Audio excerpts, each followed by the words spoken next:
Coach, in the second half where you thought, oh no, we're letting this slip away? No, no. There's not a point of oh no.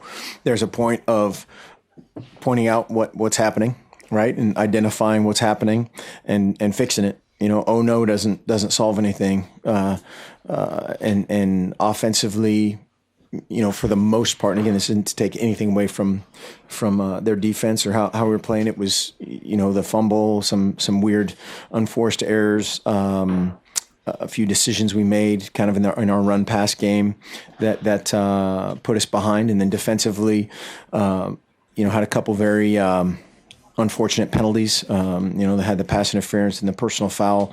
Khalil Oliver's called for the personal foul, and there's not a more trustworthy great guy on our team than Khalil, and was run over to celebrate with Charles Nelson on the pass breakup, and it looked like, we'll obviously find out, and so just a million things to clean up, but I think that's the key to anything, right? It is knowing what happened, knowing why it happened, and fixing it, and good or bad. Did them scoring though and making it close wake up your offense? Maybe, right, which which is a good response, but you don't want to find that out. But we know that that's a highly competitive group of guys that you always want to go on the field and whatever unit you're on is take over the game on that unit. If I'm on the punt team, I want to dominate the punt team. Offensively, I think those guys have a ton of confidence right now, and in their mind, they need to score touchdowns every drive, and the score, the defense, whatever, notwithstanding. I know you guys aren't about individual accolades, but Royce Freeman passed Jeremiah Johnson today for fourth all time on the rushing touchdowns. I mean, what have you made of his season this year, and just another great game for him, obviously, as the season comes to a close?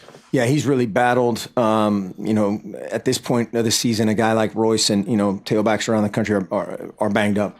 People don't realize how much pounding those guys take away. They think one tackle is one guy, but a guy like Royce, when you get tackled, it's 4, 5, 6 guys, 7 guys taking shots at you, and that adds up.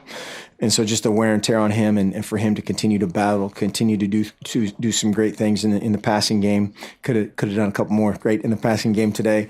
But yeah, really, really proud as heck of his effort and the offensive line. Back middle, Jason. Yeah, Mark, perception means a lot in college football, and to let a big lead slip away and win the game still, but people are going to look at it like, well, there's the old Oregon's defense, and it maybe didn't win the Fashion Award today to get into a New Year's Day bowl. Is that concerning? No, and the perception and the reality is last week we were playing USC, and other teams are playing, teams that you don't know, and you know everything, and